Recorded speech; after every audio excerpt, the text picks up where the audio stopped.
Hello everyone, welcome to my YouTube channel. I am Biren Raut. ଆପଣମାନଙ୍କୁ ସ୍ୱାଗତ କରୁଛି ମୋର ଏଇ ନୂଆ ଭିଡ଼ିଓକୁ। ଆପଣମାନେ ସବୁ କେମିତି ଅଛନ୍ତି? ଭଲ ଅଛନ୍ତି ନା? ଆଇ ହୋପ୍ ଆପଣମାନେ ଭଲରେ ଥିବେ। ରାଇଟ୍। ଆଜିର ଟପିକ୍ କ'ଣ ଅଛି ଆପଣମାନେ ତ ନିହାତି ଜାଣିସାରିବେଣି ଆମର ଏଇ ଟାଇଟଲ୍ ଦେଖିକି। ତ ଟପିକ୍ ଆରମ୍ଭ କରିବା ପୂର୍ବରୁ ମୁଁ ଗୋଟେ ଛୋଟ ଏକ୍ଜାମ୍ପଲ୍ ଦ୍ୱାରା ଆପଣଙ୍କ ଟପିକ୍ଟା ଆରମ୍ଭ କରିବାକୁ ଚାହୁଁଛି। ଆସନ୍ତୁ ଜାଣିବା ସେଇ ଏକ୍ଜାମ୍ପଲ୍ଟି କ'ଣ। ଆପଣମାନେ ଘରର ଛାତକୁ ଯିବାକୁ ଚାହିଁଲେ ପ୍ରଥମେ କ'ଣ କରିଥାନ୍ତି? ନିହାତି ଆପଣମାନେ ଷ୍ଟେପ୍ ଖୋଜିଥାନ୍ତି। ଷ୍ଟେପ୍ ବାଇ ଷ୍ଟେପ୍ ଆପଣମାନେ ଉପରକୁ ଯାଆନ୍ତି। ଷ୍ଟେପ୍ ହେଇକି ଆପଣମାନେ ନିହାତି ଉପରେ ଯାଇକି ପହଞ୍ଚିଥାନ୍ତି। ତ ଆପଣମାନେ ଯଦି ଇଂଲିଶ ଶିଖିବାକୁ ଚାହୁଁଛନ୍ତି, ଇଂଲିଶରେ ଲେଖିବାକୁ କିଛି ଚାହୁଁଛନ୍ତି କି ଇଂଲିଶରେ କହିବାକୁ ଚାହୁଁଛନ୍ତି, ତ ଆପଣମାନଙ୍କ ଟେନ୍ସଟି ନିହାତି ଜାଣିବା ଦରକାର।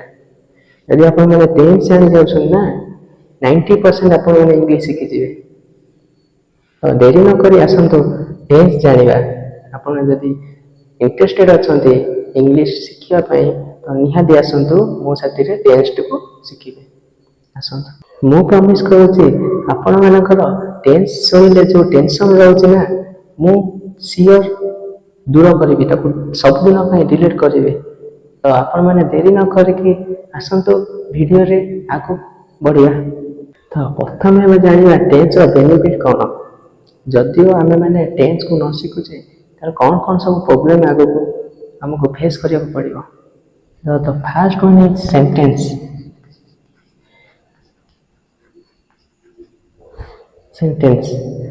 ସେଣ୍ଟେନ୍ସ ମାନେ ହେଲା ବାକ୍ୟ। ଯଦିଓ ଆମେମାନେ ଟେନ୍ସକୁ ନ ଶିଖୁଛେ ତାହେଲେ ସେଣ୍ଟେନ୍ସ ମେକିଂରେ ପ୍ରୋବ୍ଲେମ୍ ଆସିବ। ବୁଝିପାରୁଛନ୍ତି ନା? ଯଦିଓ ଆମେମାନେ ଟେନ୍ସକୁ ନ ଶିଖୁଛେ ତ ସେଣ୍ଟେନ୍ସ ଆମେ ବନେଇ ପାରିବା ନାହିଁ। ତ ଯେଉଁମାନେ ବି ସ୍ପୋକନ୍ ଇଂଲିଶ ଶିଖୁଛନ୍ତି କି ରିଟନ୍ ଇଂଲିଶ ଶିଖୁଛନ୍ତି ତାଙ୍କ ପାଇଁ ବହୁତ ପ୍ରୋବ୍ଲେମ୍ରେ ଫେସ୍ କରିବାକୁ ପଡ଼ିବ। The second one is verb.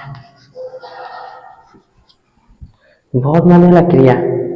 ଆପଣମାନେ ତ ନିହାତି ଜାଣିଥିବେ ଗୋଟେ ସେଣ୍ଟେନ୍ସରେ ଭର୍ବର ରୋଲ୍ କ'ଣ ରହୁଛି। ତ ଯଦି ଆପଣମାନେ ଟେନ୍ସ ନ ଶିଖୁଛନ୍ତି ତାହେଲେ ଭର୍ବ ଆପଣମାନଙ୍କ ପ୍ରୋବ୍ଲେମ୍ ହେବ। କାହିଁକି ନା ଟେନ୍ସ ଆଉ ଭର୍ବ ପରସ୍ପର ଆଟାଚ୍ ରହୁଛନ୍ତି। ବୁଝିପାରିଲେ ନା? ତ ଏଥିରେ ବି ପ୍ରୋବ୍ଲେମ୍ ହେବ। The third one is speech. Speech ମାନେ ହେଲା ବଚନ। ଆପଣମାନେ ତ ନିହାତି ଜାଣିବ direct speech and indirect speech. ଆମେ ଯଦି ଟେନ୍ସକୁ ନ ଶିଖିବା ତାହେଲେ ଆମ ଇଂଲିଶରେ ଏଥିରେ ପ୍ରୋବ୍ଲେମ୍ ଆସିବ। And the fourth another most important thing is voice. ତ ଭଏସ୍ ଆପଣମାନେ ଜାଣିଥିବେ ଇଂଲିଶରେ ଏଇଟା ବି ଗୋଟେ ବଡ଼ ଜିନିଷ ରହୁଛି। ବୁଝିପାରିଲେ? ତ ଯଦି ଆମେ ଭଏସ୍ରେ ଆମେ କ'ଣ ରହୁଛି, ଭଏସ୍ରେ ବହୁତ ଗୁଡ଼ିଏ ସେଣ୍ଟେନ୍ସ ରହୁଛି। ବୁଝିପାରିଲେ? ତ ଭଏସ୍ ଯଦି ଆମେ ଇଂଲିଶ ନ ଶିଖିବା ତାହେଲେ ଭଏସ୍ ବି ପ୍ରୋବ୍ଲେମ୍ ହେବ ଭଏସ୍ରେ। ବୁଝିପାରିଲେ? ତ ଏଇ ଯେଉଁ ଚାରୋଟି ମୁଁ ଥିଙ୍ଗ କହିଲି, ଚାରୋଟି ଜିନିଷ କହିଲି, ତାର ଏଇଟା ଚାରିଟା ଜାଗାରେ ପ୍ରୋବ୍ଲେମ୍ କ୍ରିଏଟ୍ କରିବ ଯଦି ଆମେମାନେ ଟେନ୍ସ ନ ଶିଖିବା। ତ ଇଂଲିଶରେ ଏଇ ଚାରିଟା ଭେରି ଇମ୍ପୋର୍ଟାଣ୍ଟ ରହୁଛି ଯେଉଁଟାକି ଆମକୁ ଟେନ୍ସ ଶିଖିବାକୁ ପଡ଼ିବ। ଯଦି ଆମେମାନେ ଇଂଲିଶଟା ଶିଖିବା ତାହେଲେ ଟେନ୍ସ ଆମର 90% ହେଲ୍ପ କରୁଛି। ବୁଝିପାରିଲେ? ଗୋଟା ସେଣ୍ଟେନ୍ସ ବନେଇବାରେ, ଭର୍ବରେ ପ୍ରୋବ୍ଲେମ୍ ନ କରିବାରେ, ଆମର ସ୍ପିଚ୍ ଆଉ ଭଏସ୍ ଏଗୁଡ଼ା ସବୁର ଆମର କ'ଣ ସର୍ଟକଟ୍ କରିବା ପାଇଁ ମୁଁ ଆପଣଙ୍କ ପାଇଁ ଗୋଟେ ସଲ୍ୟୁସନ୍ ନେଇ ଆସିଛି ଯେଉଁଟାକି ଟେନ୍ସ। ଯଦି ଆପଣମାନେ ମୋ ସାଥିରେ ଭିଡ଼ିଓରେ ଆଗକୁ ରହିବେ ତାହେଲେ ଆପଣମାନେ ବୁଝିପାରିବେ କ'ଣ ପ୍ରୋବ୍ଲେମ୍ ଆସୁଛି, କ'ଣ ଆମେ କ୍ଲିୟର୍ କରିପାରୁଛେ। ବୁଝିପାରିଲେ ନା? ତ ଏଇସବୁ ଜିନିଷକୁ ମୁଁ କ୍ଲିୟର୍ କରିବା ପାଇଁ ଆପଣଙ୍କର ଯେଉଁ ଟେନ୍ସ ଶୁଣିଲେ ଟେନସନ୍ ହେଇଯାଉଛନ୍ତି ତ ସେଇଟାକୁ ଦୂର କରିବା ପାଇଁ ମୁଁ ଆପଣମାନଙ୍କ ପାଇଁ ନେଇ ଆସିଛି ଟେନ୍ସ। ଇଜି ଟ୍ରିକ୍ରେ ଆପଣମାନଙ୍କୁ ଶିଖେଇବି କେମିତି ଆପଣମାନଙ୍କର ମନରେ ଟେନସନ୍ଟାକୁ ସବୁଦିନ ପାଇଁ ଡିଲିଟ୍ କରିବେ। ବୁଝିପାରିଲେ ନା? ତ ଆସନ୍ତୁ ସମୟ ଡେରି ନ କରିକି ଟେନ୍ସର ବେସିକ୍ କନସେପ୍ଟକୁ ବୁଝିବା। ତ ଫାଇନାଲି ଆମେ ଆଜି ଟେନ୍ସର କନସେପ୍ଟକୁ ଶିଖିବା। ତ ମୁଁ ସାଧାରଣତଃ ପିଲାମାନଙ୍କୁ ପଚାରିଲେ ହ୍ୱାଟ୍ ଇଜ୍ ଟେନ୍ସ, ଟେନ୍ସ କ'ଣ ପଚାରିଲେ ପିଲାମାନେ କହନ୍ତି ଟେନ୍ସ ମାନେ ହେଲା କାଳ। ତ ମୁଁ ଆପଣମାନଙ୍କୁ କହିଯାଉଛି କି ଟେନ୍ସ ମାନେ କାଳ ନୁହେଁ, ଟେନ୍ସର ଓଡ଼ିଆ ମିନିଂ ହେଲା କାଳ। କିନ୍ତୁ ଟେନ୍ସ କ'ଣ, ତା'ର ଡେଫିନେସନ୍ କ'ଣ ଆପଣ ଜାଣନ୍ତି ନା ଟେନ୍ସ? ତ ମୁଁ ତା ଡେଫିନେସନ୍ଟା କହୁଛି। The tense is a grammatical rule which helps to make a sentence and which helps to identify the work and time. ବୁଝିପାରିଲେ ନା? ଟେନ୍ସ ଗୋଟିଏ ଏମିତି ଏକ ଗ୍ରାମାଟିକାଲ ରୁଲ୍, ମାନେ ବ୍ୟାକରଣ ଗୋଟେ ନିୟମଟା, ଗୋଟେ ଜିନିଷଟା ଯେଉଁଟାକି ବାକ୍ୟକୁ ତିଆରି କରିବା ଏବଂ ବାକ୍ୟର ସମୟ, ମାନେ ବାକ୍ୟଟା କେଉଁ ସମୟରେ ଏବଂ କ'ଣ କରୁଛି, ମାନେ ତାର ଟାଇମ୍ ଆଣ୍ଡ ୱାର୍କକୁ ନେଇକି ସେଣ୍ଟେନ୍ସଟା ତିଆରି କରିବା, ସେଇଟା ହେଉଛି ଟେନ୍ସ। ବୁଝିପାରିଲେ ନା? ତ ସାଧାରଣତଃ ପିଲାମାନେ କାଳ କହିଥାନ୍ତି। ତ ଟେନ୍ସ ହେଉଛି କ'ଣ, ତା ଓଡ଼ିଆ ମିନିଂ ହେଲା କାଳ। ବୁଝିପାରିଲେ ନା? ଟେନ୍ସର ଓଡ଼ିଆ ମିନିଂ ହେଲା କାଳ, କିନ୍ତୁ ଟେନ୍ସଟା ବେସିକାଲି କ'ଣ କରୁଛି ନା ଗୋଟେ ସେଣ୍ଟେନ୍ସଟା ତିଆରି କରୁଛି ଏବଂ ସେଣ୍ଟେନ୍ସରେ ଗୋଟିଏ ପର୍ସନଟା ବା କିଛି ଜିନିଷଟା କ'ଣ ତାର ଟାଇମ୍ ଏବଂ ତାର ଆକ୍ସନଟା ବୁଝାଉଛି। ବୁଝିପାରିଲେ ନା? ତ ଟେନ୍ସରେ ସାଧାରଣତଃ କ'ଣ କ'ଣ ଦୁଇଟା ଜିନିଷ ରହୁଛି? Tense is the combination of time and work. ଟେନ୍ସରେ ଦୁଇଟି ଜିନିଷ ରହୁଛି। ବୁଝିପାରିଲେ? ଗୋଟା ଟାଇମ୍ ରହୁଛି ଆଉ ଗୋଟା ୱାର୍କ ରହୁଛି। ବୁଝିପାରିଲେ? ୱାର୍କ ମାନେ ଆକ୍ସନ୍, କାମ। ବୁଝିପାରିଲେ? ୱାର୍କ କହିଲେ କାମ ବା ଆକ୍ସନ୍। ତ ଆପଣମାନେ ନିହାତି ଜାଣିଥିବେ ଟାଇମ୍ କ'ଣ।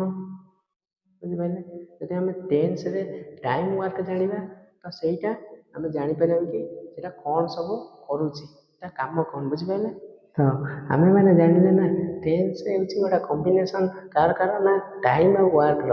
ତ ଟାଇମ୍ ଆମର କେତେ ପ୍ରକାର ଜାଣିଛନ୍ତି ନା? ତ ଟାଇମ୍ ଆମର ସାଧାରଣତଃ 3 ପ୍ରକାର।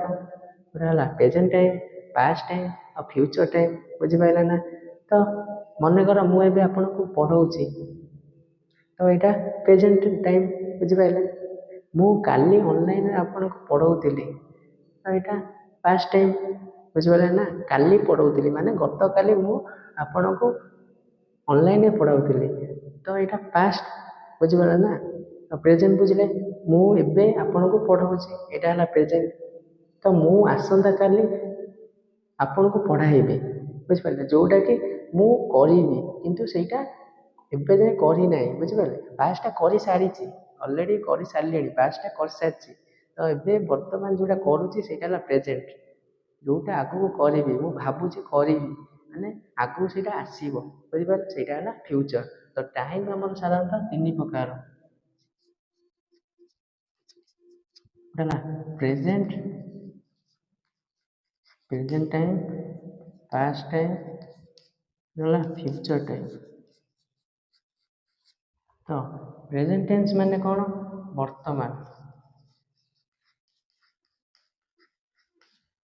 ପାଷ୍ଟ ମାନେ ଆପଣମାନେ ଜାଣିଥିବେ କ'ଣ? ଅତୀତ। ଫ୍ୟୁଚର ମାନେ ଭବିଷ୍ୟତ। ତ ଆପଣମାନେ present time, past time, future time ବିଷୟରେ ଆପଣମାନେ ଜାଣିଥିବେ ନିହାତି। ତ ପ୍ରେଜେଣ୍ଟ ଟାଇମ୍ରେ ଆମେ କେମିତି ଜାଣିବା ପ୍ରେଜେଣ୍ଟ ବୋଲି? ତ ସାଧାରଣତଃ ଆମେ କଥା କହିବାରେ ଆମେ କ'ଣ ପ୍ରେଜେଣ୍ଟ, ପାଷ୍ଟ, ଫ୍ୟୁଚର ଜାଣିପାରିବା କେମିତି?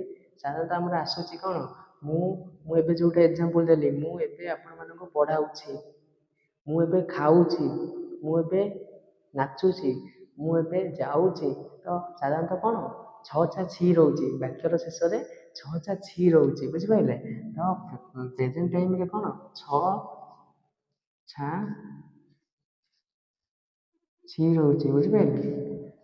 6 ଛି ରହୁଛି ବାକ୍ୟର ଶେଷରେ। ତ ଆମେମାନେ ଜାଣୁଛେ କି ଏଇଟା ପ୍ରେଜେଣ୍ଟ ଟାଇମ୍ରେ ଅଛି। ବୁଝିପାରିଲେ? ଟେନ୍ସ ବା ପ୍ରେଜେଣ୍ଟ ଟାଇମ୍ରେ ଅଛି। ତାପରେ ପାଷ୍ଟ ମାନେ କ'ଣ ମୁଁ କହିଲି, ମୁଁ ଆପଣମାନଙ୍କୁ କାଲି ପଢ଼ାଉଥିଲି, ମାନେ ଗତକାଲି ପଢ଼ାଉଥିଲି। ମୁଁ କାଲି କଟକ ଯାଇଥିଲି ବା ମୁଁ କାଲି ପାଠ ପଢ଼ିଥିଲି। ବୁଝିପାରିଲେ? ଲାଲି ସାଧାରଣତଃ ଆସୁଛି, ସେ କାଲି ଆସିଥିଲା। ବୁଝିପାରିଲେ? ଲାଲି ବାକ୍ୟରେ ରହୁଛି, ବାକ୍ୟର ଶେଷରେ ରହୁଛି। ବୁଝିପାରିଲେ? ଲି ଏଇଟା ସାଧାରଣତଃ ଆମେ ଘୋଷିବାକୁ ପଡ଼ୁନି, ମାନେ ଏଇଟା ଆମର ଅଟୋମେଟିକ୍ ବାକ୍ୟରେ ଆସୁଛି, ମାନେ ଆମ କଥାବାର୍ତ୍ତାରେ ଆସୁଛି। ବୁଝିପାରିଲେ? ତ ଫ୍ୟୁଚର ଯେଉଁଟା ଆମେ ଦେଖିନାହିଁ, ମୁଁ କାଲି କଟକ ଯିବି ବା ମୁଁ କାଲି ଆପଣଙ୍କୁ ଅନଲାଇନରେ ପଢ଼ାଇବି। ବୁଝିପାରିଲେ? ବା ବି ରହୁଛି, ସେ କାଲି ଆସିବ, ସେ କାଲି ଯିବ, ସେ କାଲି ଖାଇବ। ବୁଝିପାରିଲେ? ଲାଷ୍ଟକୁ ବାକ୍ୟର ଶେଷରେ କ'ଣ ଆସୁଛି? ବ ବା ବି ବୁଝିପାରିଲେ। ତ ଆପଣମାନେ ସିଓର ଏବେ ବୁଝି ସାରିଥିବେ ମୋତେ ଲାଗୁଛି କି ଆପଣମାନେ ନିହାତି present time past time future time ବିଷୟରେ ବୁଝି ସାରିଥିବେ। ତ ମୁଁ ଆଶା କରୁଛି ଆପଣମାନେ ଟାଇମ୍ କ'ଣ ବୁଝି ସାରିଥିବେ। ତ ଏବେ ଆମେମାନେ ୱାର୍କ ବା ଆକ୍ସନ୍ କ'ଣ ସେଇଟା ଜାଣିବା ବୁଝିପାରିଲେ। ଆସନ୍ତୁ ରାଇଟ୍। ତ ଆଶା କରୁଛି ଆପଣମାନେ ଟାଇମ୍ ବା ସମୟ ବିଷୟରେ ଭଲ ଭାବରେ ବୁଝି ସାରିଲେ। ତ ଆସନ୍ତୁ ଆମେ ୱାର୍କ ବିଷୟରେ ଜାଣିବା। ଆକ୍ସନ୍ ବା କାମ, କାମ କ'ଣ ଟେନ୍ସରେ କାମ କ'ଣ ରହିଛି। ତ ମୁଁ ଆପଣମାନଙ୍କୁ ଗୋଟେ ଏକ୍ଜାମ୍ପଲ୍ ଦେଇକି ଆପଣମାନଙ୍କୁ ବୁଝାଇବାକୁ ଚାହୁଁଛି ବୁଝିପାରିଲେ। ତ ପ୍ରଥମ ସେଣ୍ଟେନ୍ସଟା ଦେଖନ୍ତୁ, ମୁଁ ଆପଣଙ୍କୁ ପଢ଼ାଉଛି। ମୁଁ ଆପଣଙ୍କୁ ପଢ଼ାଉଛି। ତ ଏହାର କ'ଣ ଷ୍ଟାର୍ଟିଂ ପଏଣ୍ଟ କ'ଣ ଅଛି ଆପଣମାନେ ଜାଣନ୍ତି। ଆର ଏଣ୍ଡିଂ ପଏଣ୍ଟ ଦେଖିପାରୁଛନ୍ତି କି? ଦେଖିପାରୁନାହାନ୍ତି ନା। କେଉଁ ମିନିଟ୍ରେ ଷ୍ଟାର୍ଟ କରୁଛି କି କେବେ ଷ୍ଟାର୍ଟ କଲି କି କେବେ ସାରୁଛି ଏଇଟା ଜାଣିପାରୁନାହାନ୍ତି ନା। କେବଳ ଜାଣୁଛନ୍ତି କି ପଢ଼ାଉଛି ମାନେ ଏଇଟା କଣ୍ଟିନ୍ୟୁଅସଲି ଚାଲିଛି, ମାନେ କଣ୍ଟିନ୍ୟୁଅସ୍ ପଢ଼ଉଛି ବୁଝିପାରିଲେ। ଏଇଟାକୁ ଆମେ କହିପାରିବା କଣ୍ଟିନ୍ୟୁଅସ୍। ଏଇ ୱାର୍କଟାକୁ କ'ଣ କହିପାରିବା? କଣ୍ଟିନ୍ୟୁଅସ୍ କହିପାରିବା ବୁଝିପାରିଲେ। ଏଟାକୁ କଣ୍ଟିନ୍ୟୁଅସ୍ କହିପାରିବା ବୁଝିପାରିଲେ। ଯେଉଁଟାକି ଆର ଶେଷଟା ଆମେ ଏପର୍ଯ୍ୟନ୍ତ ଜାଣିନେ କିନ୍ତୁ ଏଇଟା ଚାଲିଛି, ଏ କାମଟା ଚାଲିଛି ବୁଝିପାରିଲେ। ତ ସେକେଣ୍ଡ ସେଣ୍ଟେନ୍ସଟା ଆମେ ଦେଖିବା। ମୁଁ 30 ମିନିଟ୍ ହେଲାଣି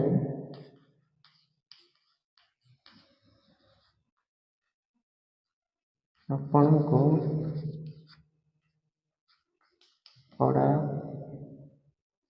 ପଢ଼ାଇ ଆସୁଛି ବୁଝିଲେ। ତ ମୁଁ 30 ମିନିଟ୍ ହେଲାଣି ଆପଣଙ୍କୁ ପଢ଼ାଇ ଆସୁଛି ମାନେ କାମଟି କ'ଣ କଣ୍ଟିନ୍ୟୁଅସ୍ ଚାଲୁଛି, ଚାଲି ରହିଛି ଏପର୍ଯ୍ୟନ୍ତ। ଏହାର ଏଣ୍ଡିଂ ପଏଣ୍ଟ ନାହିଁ ବୁଝିପାରିଲେ ନା। ଆର ଗୋଟେ ପରଫେକ୍ଟ ଟାଇମ୍ ଅଛି। ପଏଣ୍ଟ ଅଫ୍ ଟାଇମ୍ରୁ ଷ୍ଟାର୍ଟ ହେଇଛି ମାନେ 30 ମିନିଟ୍ ହେଲାଣି ଏଇଟା ଷ୍ଟାର୍ଟ ହେଇଛି କିନ୍ତୁ ଏଇଟା ସମାପ୍ତ ହେଇନି, ମାନେ ଏଇଟା କଣ୍ଟିନ୍ୟୁଅସ୍ ଚାଲିଛି ବୁଝିପାରିଲେ ନା। ଏହାର ପରଫେକ୍ଟ ଟାଇମ୍ ରହିଛି ଏବଂ କଣ୍ଟିନ୍ୟୁଅସ୍ ରହିଛି, ତ ଏହାକୁ ପରଫେକ୍ଟ କଣ୍ଟିନ୍ୟୁଅସ୍ କହିବା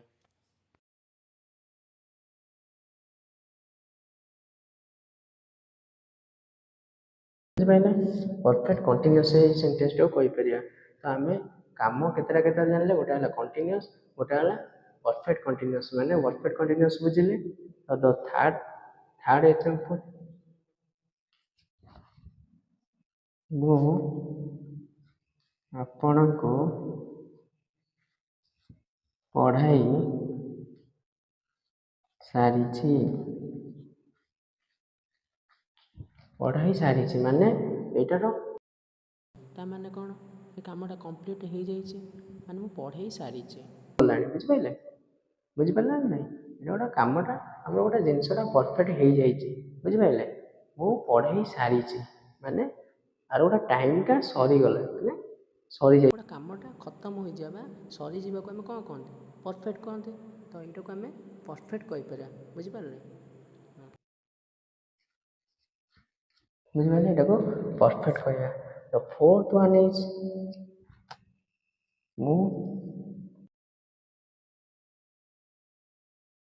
ମୁଁ ଆପଣଙ୍କୁ ପଢ଼ାଏ। ବେସିକାଲି କ'ଣ ଜେନେରାଲି ମୁଁ ଆପଣଙ୍କୁ ପଢ଼ାଏ। ତ କେବେ ପଢ଼ାଏ, କେଉଁଦିନ ପଢ଼ାଏ, କେତେ ଦିନ ପଢ଼ାଏ ଆପଣମାନେ ଜାଣନ୍ତି ନା। ଏଟାକୁ ଆପଣଙ୍କୁ ଜଣା ନାହିଁ ଏ ଜିନିଷଟା। ତ ଏଇ ଜିନିଷଟା ଆପଣମାନଙ୍କୁ ବେସିକାଲି ଜଣା ନଥାଏ କିନ୍ତୁ ଏ କାମଟା ହୁଏ ବୁଝିପାରିଲେ। ମୁଁ ପଢ଼ାଏ, କାମଟା କେବେ ସରିବ ସେଇଟା ବି ଜଣା ନାହିଁ।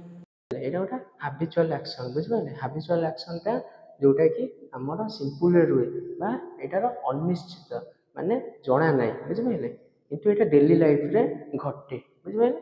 ତ ଏଇଟା ହେଲା ଆମେ ସାଧାରଣତଃ ଏଇଟାକୁ ଇନଡେଫିନେଟ୍ କହିବା।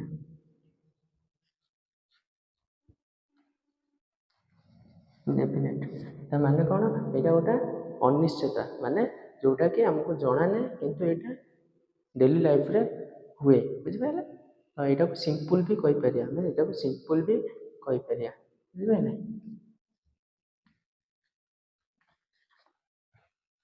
ବୁଝିପାରିଲେ।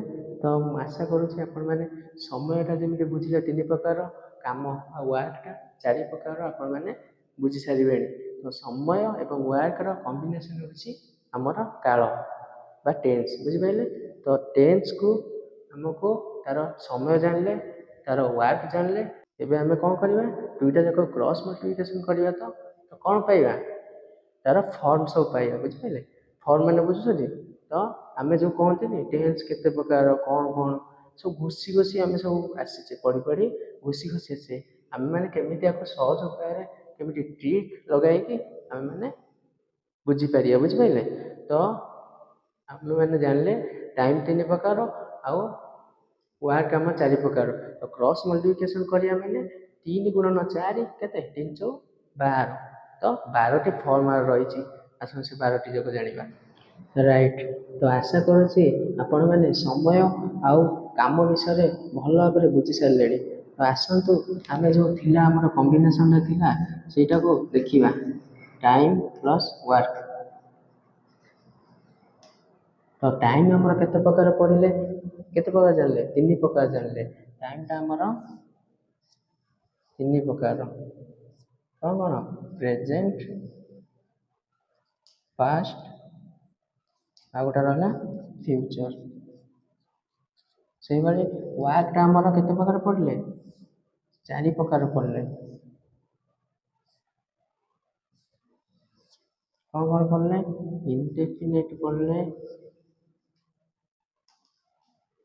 ବା ସେଟାକୁ ଆମେ ସିମ୍ପୁଲ୍ କହିପାରିବା। ଆଉ ଗୋଟେ ପଢ଼ିଲେ କଣ୍ଟିନ୍ୟୁଅସ୍। କ'ଣ ପଢ଼ିଲେ, କଣ୍ଟିନ୍ୟୁଅସ୍ ବା ପ୍ରୋଗ୍ରେସିଭ୍, ତାକୁ ପ୍ରୋଗ୍ରେସିଭ୍ କହିପାରିବା, ମାନେ ସେଟା ଚାଲିଛି।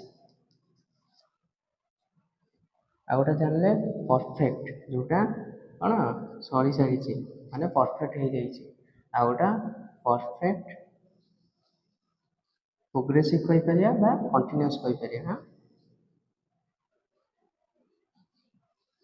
ପରଫେକ୍ଟ କଣ୍ଟିନ୍ୟୁଅସ୍ ତା'ମାନେ କ'ଣ, ଯେଉଁଟା କ'ଣ ଗୋଟେ ଟାଇମ୍ରୁ, ନିର୍ଦ୍ଦିଷ୍ଟ ଟାଇମ୍ରୁ, ପଏଣ୍ଟ ଅଫ୍ ଟାଇମ୍ରୁ ଷ୍ଟାର୍ଟ ହେଇଛି କିନ୍ତୁ ତା'ର ଏଣ୍ଡ ହେଇନି, ମାନେ ସେଇଟା କଣ୍ଟିନ୍ୟୁଅସ୍ ଚାଲିଛି। ଏଇଟା ତ ଆପଣମାନଙ୍କୁ ଭଲସେ ବୁଝାଇ ସାରିଛି। ତ ଏବେ କ୍ରସ୍ ମଲ୍ଟିପ୍ଲିକେସନ୍ କରିବା। ଗୋଟେ ହେଲା ପ୍ରେଜେଣ୍ଟ, ପ୍ରେଜେଣ୍ଟ ଟାଇମ୍କୁ 4ଟି ୱାର୍କରେ ଆମେ କ୍ରସ୍ ମଲ୍ଟିପ୍ଲିକେସନ୍ କରିବା, 2, 3, 4। ପାଇଲେ ଆମେ 4ଟି ଫର୍ମ ପାଇଲେ, ପ୍ରେଜେଣ୍ଟ ଇଣ୍ଡେଫିନିଟ୍ ବା present simple, present progressive, present perfect, present perfect progressive ବା ପ୍ରେଜେଣ୍ଟ ପରଫେକ୍ଟ କଣ୍ଟିନ୍ୟୁଅସ୍, ବୁଝିପାରିଲେ। ତ ସେମିତି ଆମେ କହିପାରିବା past simple, past progressive, past perfect, past perfect continuous, ବୁଝିପାରିଲେ। ଆପଣ ତ କହିଲେ କଣ୍ଟିନ୍ୟୁଅସ୍, କହିଲେ କ'ଣ ଏଠି କ'ଣ ପ୍ରୋଗ୍ରେସିଭ୍ କହୁଛନ୍ତି, କଣ୍ଟିନ୍ୟୁଅସ୍ ପ୍ରୋଗ୍ରେସିଭ୍ ସେମ୍ ୱାର୍ଡ଼। ଏଭଳି ଇଣ୍ଡେଫିନିଟ୍ ବା ସିମ୍ପୁଲ୍ ଏଗୁଡ଼ା ସେମ୍ ୱାର୍ଡ଼, ବୁଝିପାରିଲେ। ତ ସେଇଭଳି 4 ପାଇଲେ, ଏଠି 4 ପାଇଲେ, 8 ପାଇଲେ, ଏଠି କେତେ, ଏଠି ପୁଣି 4। ତ ଗୋଲମାଲ ହେଇଗଲାଣି। ସେଇଥିରେ ବି ଆମେ କରିବା ନା ନାହିଁ, କୁହନ୍ତୁ। Similarly in future case, future simple, future progressive, future perfect and future perfect progressive। 4 4 8 4 12। ତ ଆମକୁ ଯଦି ଟେନ୍ସ ଜାଣିବାକୁ ହେଲା ତ ଏଇ 12ଟି ଫର୍ମ ଆମକୁ ଆଗକୁ ଶିଖିବାର ଅଛି। ଏଇ 12ଟି ଫର୍ମ ଆପଣମାନେ ଯଦି ଶିଖିଯିବେ ତାହେଲେ ମୁଁ ଡେଫିନେଟଲି ଗ୍ୟାରେଣ୍ଟିର ସହ କହୁଛି କି ଆପଣମାନେ ଇଜିଲି ଟେନ୍ସକୁ ଶିଖିବେ, ଟ୍ରାନ୍ସଲେସନ୍ କରିବେ, ସେଣ୍ଟେନ୍ସ ବନେଇବେ, ସେଣ୍ଟେନ୍ସ ବୁଝିବେ, ସ୍ପୋକନ୍ ଇଂଲିଶ ଶିଖିବେ, ସବୁ ତ ଆପଣମାନଙ୍କର ହେଇଯିବ, ବୁଝିପାରିଲେ। ତ ମୁଁ ଆଶା କରୁଛି କି ଆପଣମାନେ ବେସିକ୍ କନସେପ୍ଟ ଟେନ୍ସର ଜାଣିସାରିବେଣି।